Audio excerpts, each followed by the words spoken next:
Good morning. This is Jason Dean coming live at you again for the final installment for this new series of where I have been covering movies that have been film adaptations and they're films that were very much inspired by one of my favorite stories of all time, The Most Dangerous Game,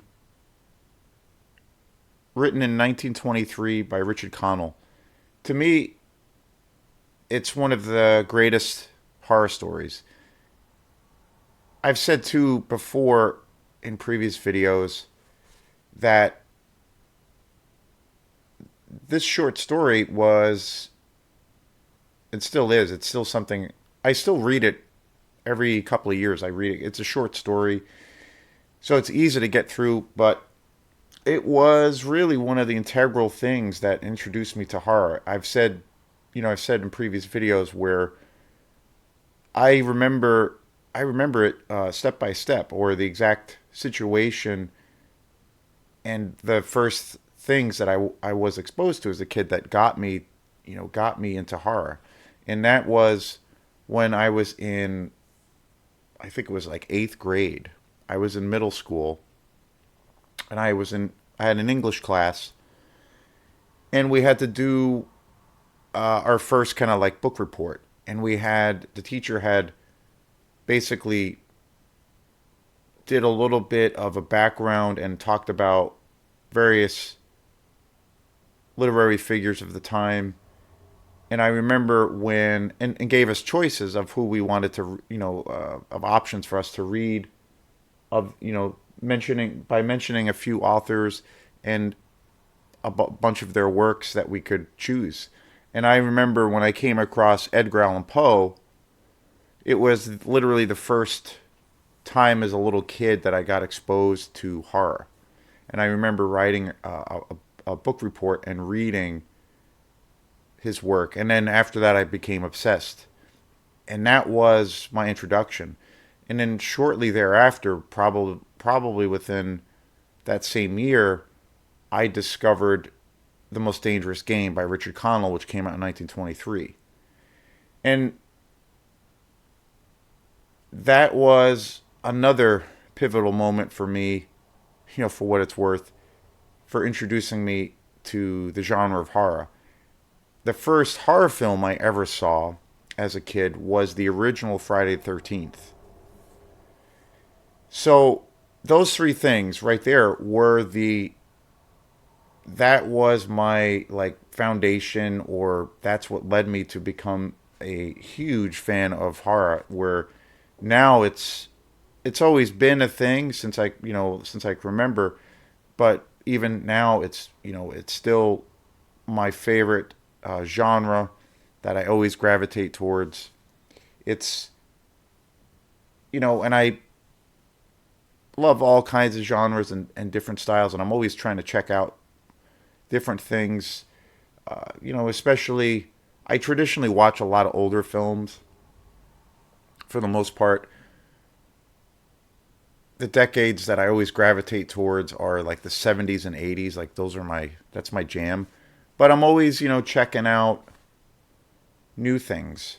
I got a whole batch of newer releases recently that I've been watching, and I've been posting some. I've done a couple of videos on some newer releases, and there'll be some new posts on some new movies that I'm going to be getting to this weekend and tonight for very new movies. So, but again, those three things were, for what it's worth, were the pivotal things that introduced me to the beloved genre of horror.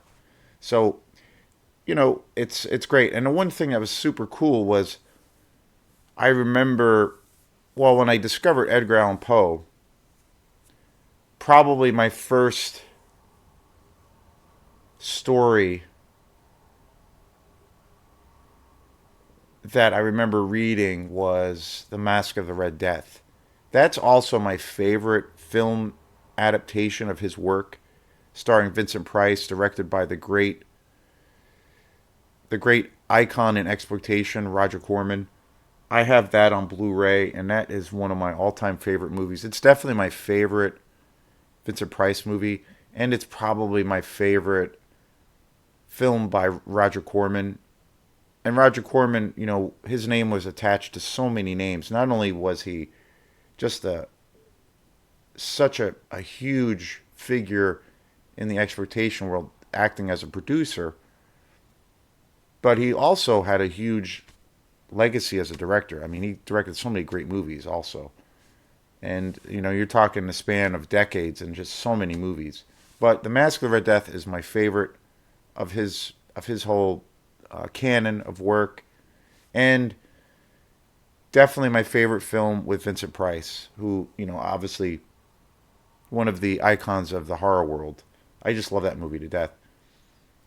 And I got a really awesome special edition, collector's edition of The Mask of Red Death a couple of years ago on Blu-ray, and it's amazing. It's one of my most prized possessions in my collection. I love that movie to death. I just watched it.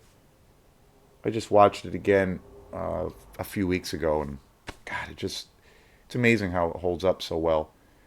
Visually, visually, I think alone, not only is it a great story, but visually alone, it is truly a magical thing to see.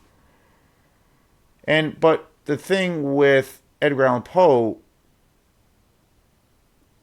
that was, like I said, that was how I got into horror. He was the first figure, but most of his work kind of deals with elements of the supernatural, ghosts and demons to a degree, but there's always an element of fantasy. There's some kind of supernatural element a lot of the times to his stories. The most dangerous game is very different, and I consider that to be very much horror also. But that was really different too, because that introduced me to more of the idea of reality minus the kind of the supernatural trappings. It was a story that could kind of happen in reality. It was kind of a forthcoming story about the eventual obsession of serial killer movies to a degree. I mean, it's a film that's based in a short story that's based in something that could really happen in real life, and there's no supernatural elements to it at all. So I remember as a kid being like, "Wow, like that's interesting." There's no quote unquote ghosts or goblins or monsters per se in it. This film or this story by Richard Connell is pretty much steeped in reality, and the monster in it is Count Zaroff, who is the great hunter, and whose grand prize and his goal is the idea of, and his fascination and obsession is hunting other humans. So I'm like, oh wow, like this monster in this film is a human being. And I remember as a kid that just striking a chord with me that was really interesting, because I had thought for a while, okay, it's all horror. True horror is all fantasy based, but when I got into the story, I was like, oh wait, there is these other facets. There are these other ways of kind of exploring the idea of horror. And then also the first movie, like I said, was that I ever saw. The first horror movie I ever saw was the original Friday the 13th, and of course that was my introduction to the slasher genre. And slashers remain today, to this day, my favorite horror genre. There's just something about the whole concept of a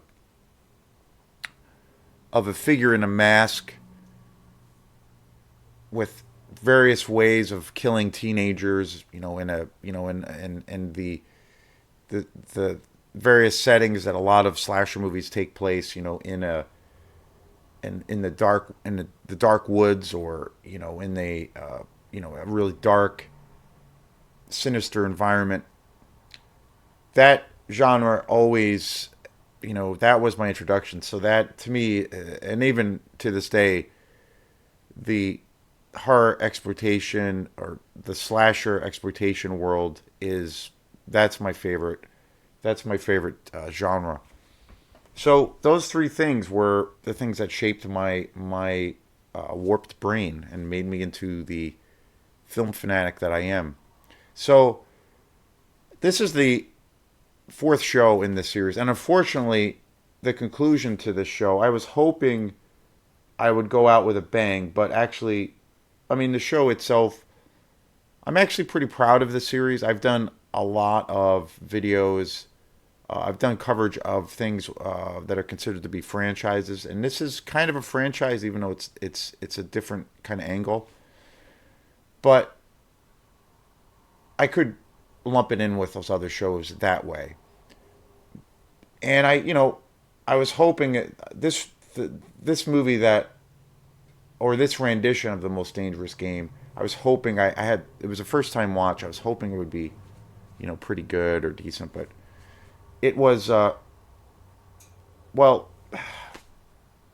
pretty much unwatchable. It was awful. And I was at first excited to see it, and then when I looked at it a little bit more, the cover, I got it at Opera House Video. My expectations were pretty low. But I watched it and I was almost on the fence of not doing a video on this movie because it's so bad. Couldn't make it all the way through. It's painful. Yeah, it's so bad. Yeah.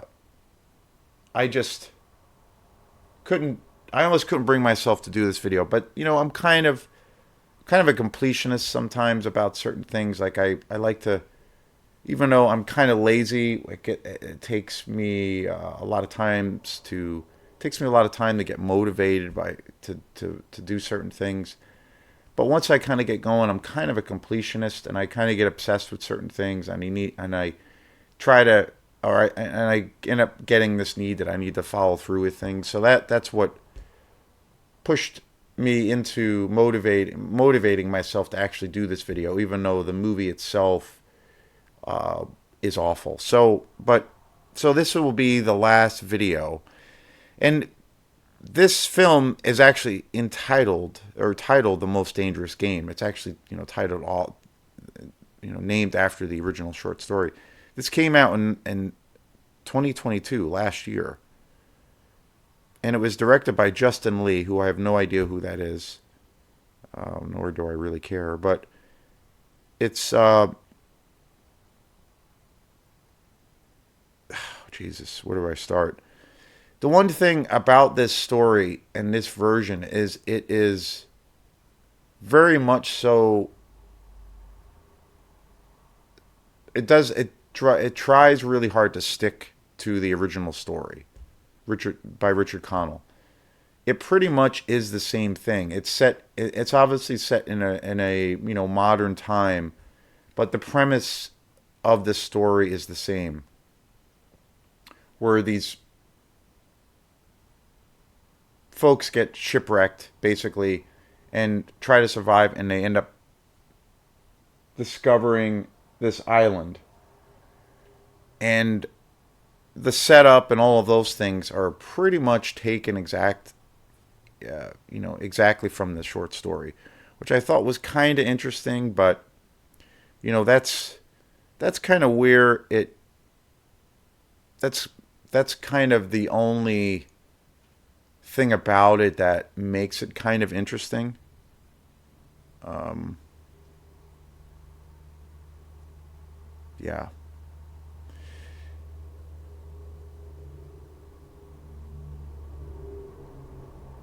Casper Van Diem plays Baron von, who is, well, basically the Baron, who is a new representation of Count Zaroff, who is the the hunter, the great hunter in the original story. Um, but oh my God,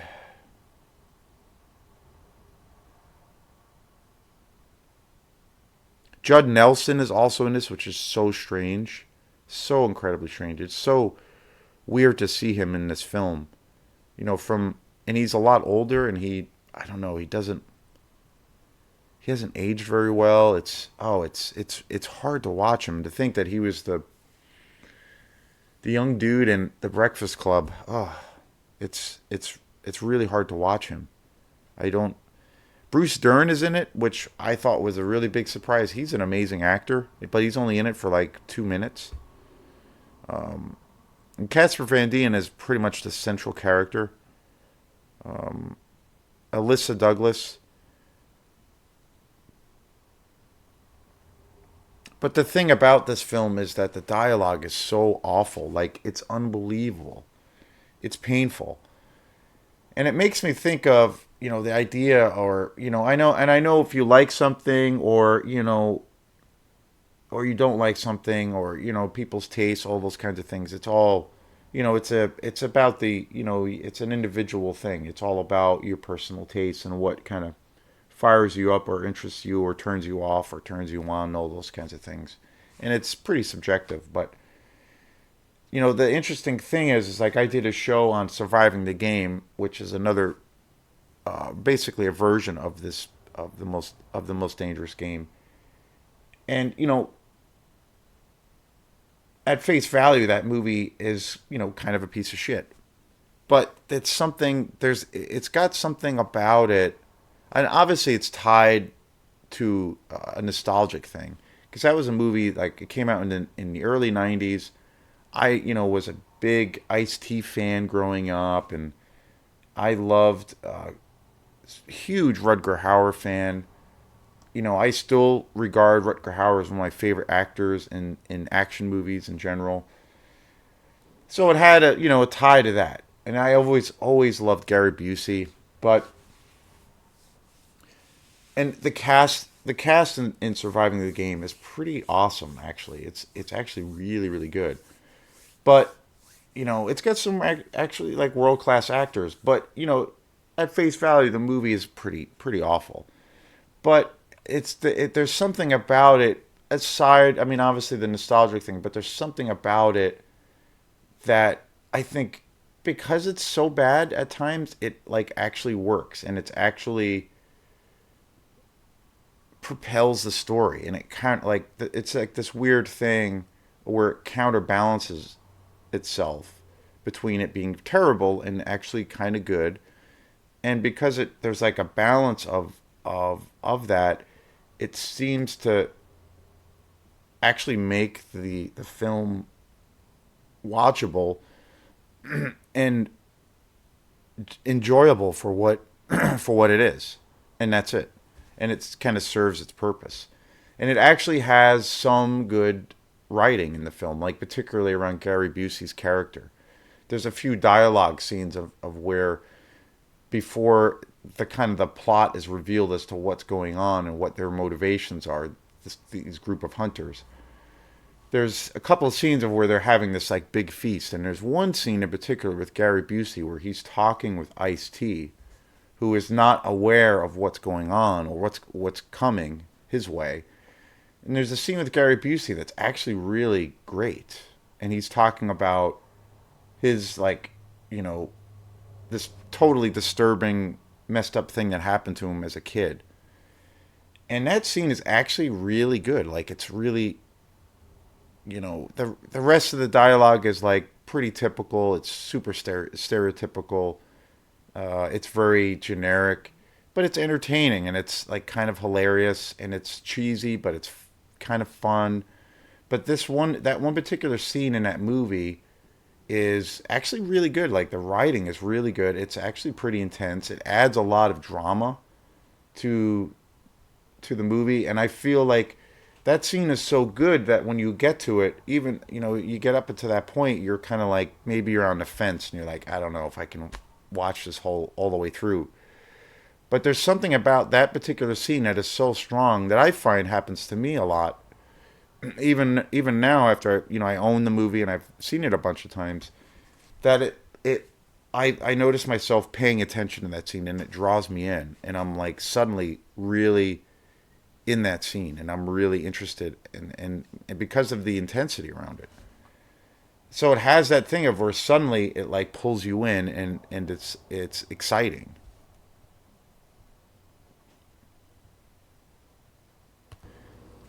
And I feel like when I talk about the balance kind of factor where something is really terrible, but then it has this quality of where maybe it doesn't take itself so seriously, but it it starts to kind of work, and it makes for an exciting thing, you know.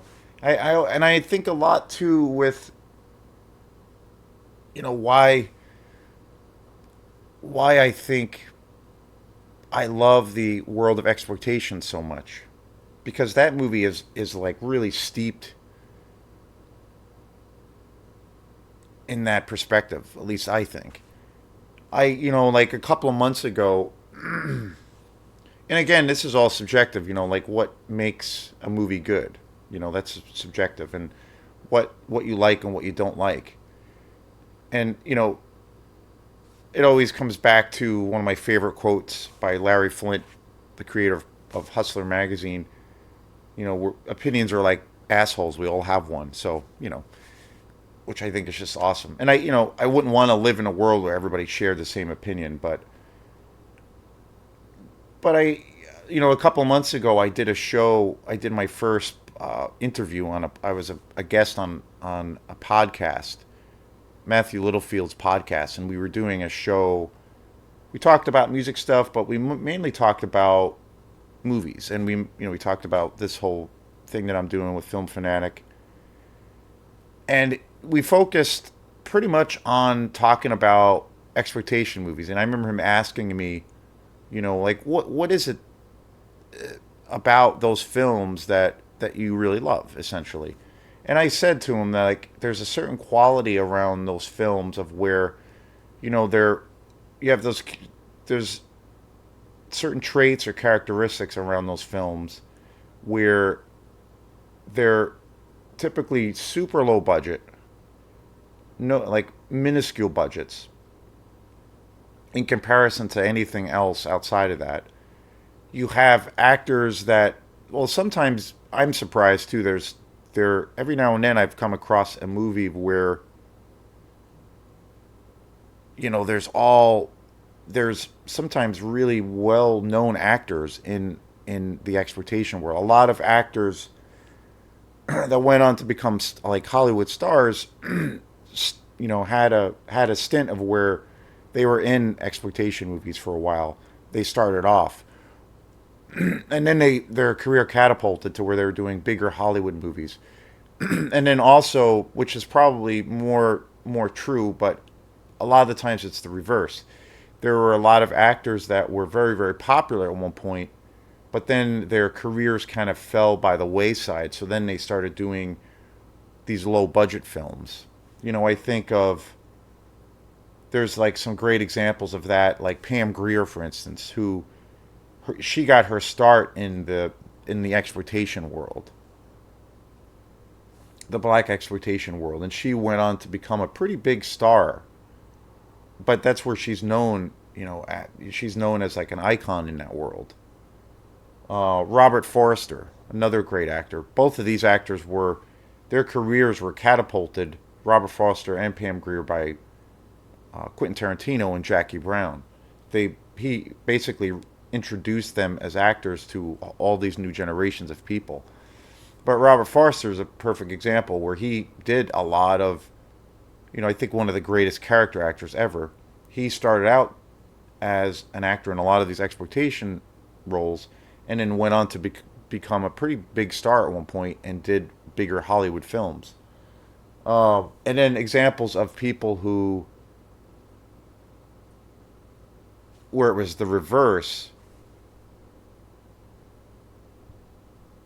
and where I think that's more of a thing or a typical thing.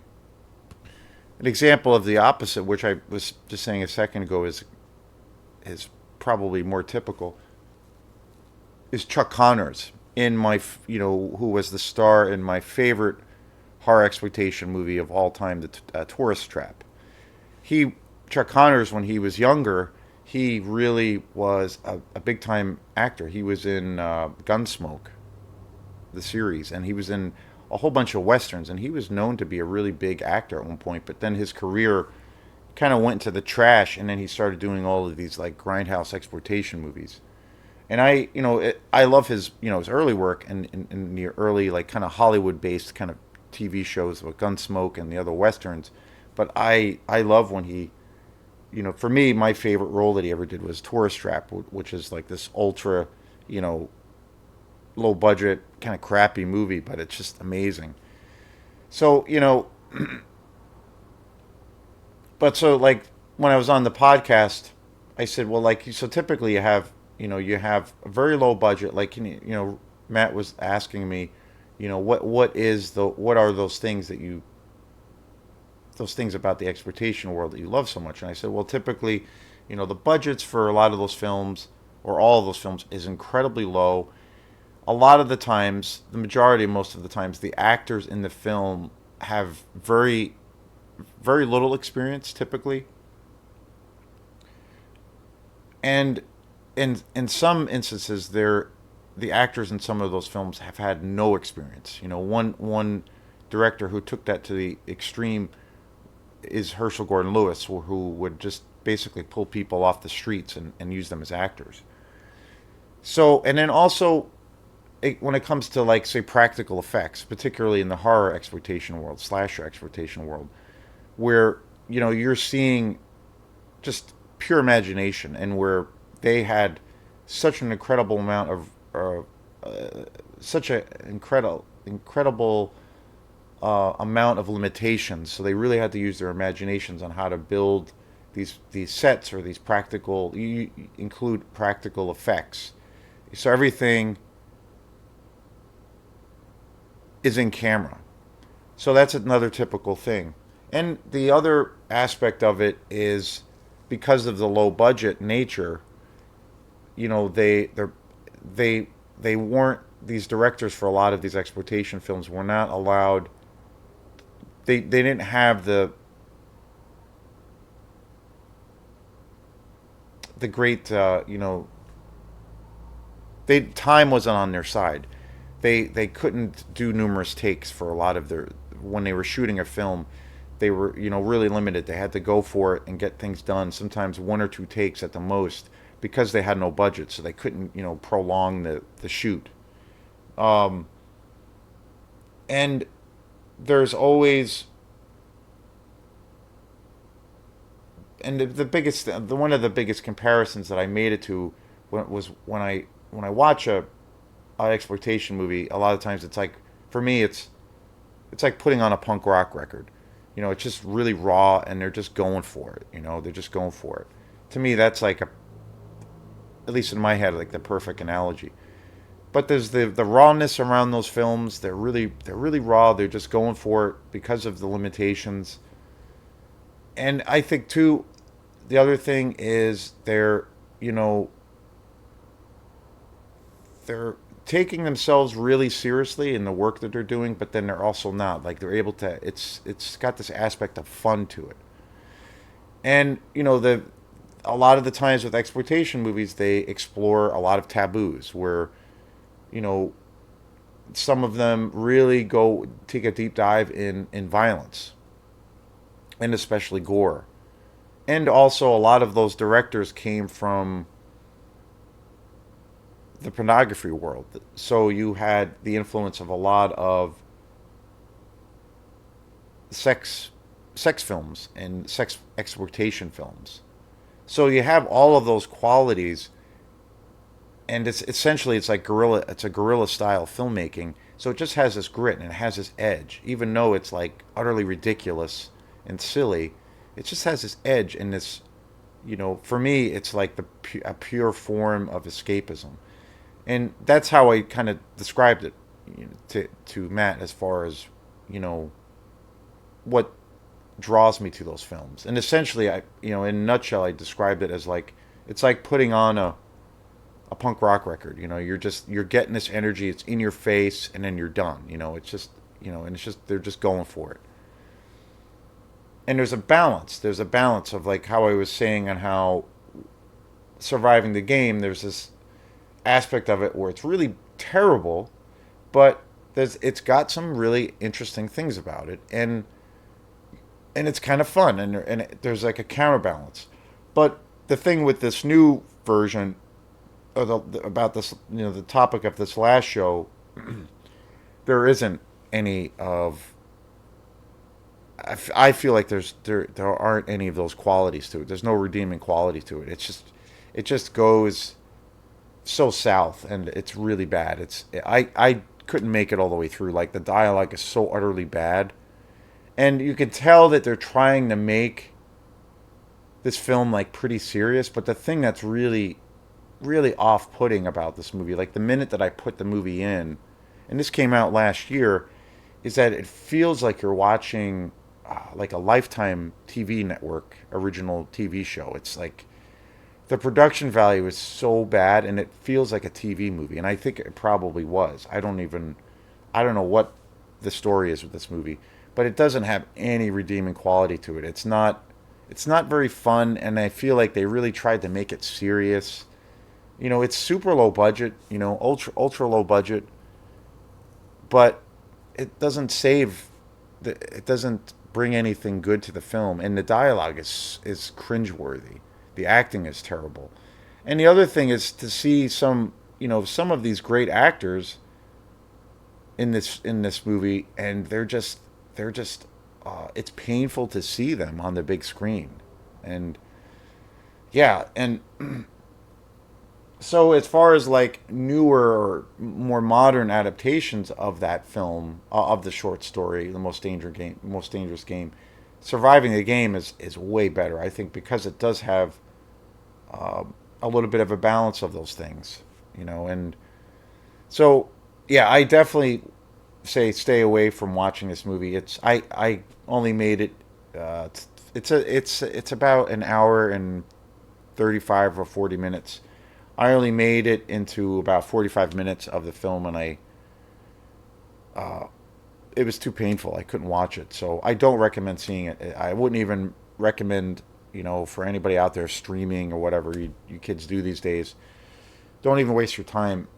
But definitely check out the original movie, which came out in 1932. It's really awesome. It's actually really great. And it's called The Most Dangerous Game. I definitely recommend checking it out. It's amazing how that film, I feel, is not dated at all, even though how what year that film actually came out. Really great film, and without a doubt, definitely check out the short story. It's so awesome, super suspenseful, super creepy, and of course Zodiac by David Fincher, which is definitely the best movie out of this collection. That movie is a fucking masterpiece. It's one of my favorite David Fincher movies of all time. But definitely skip this last movie. It's a big giant pile of shit. So, but thanks again for your support. And this is the last video that will conclude this video series that I've been doing the last few days. So thanks again. If you like this channel, please subscribe and like the page, and keep the comments coming, and we will see you next time. Peace.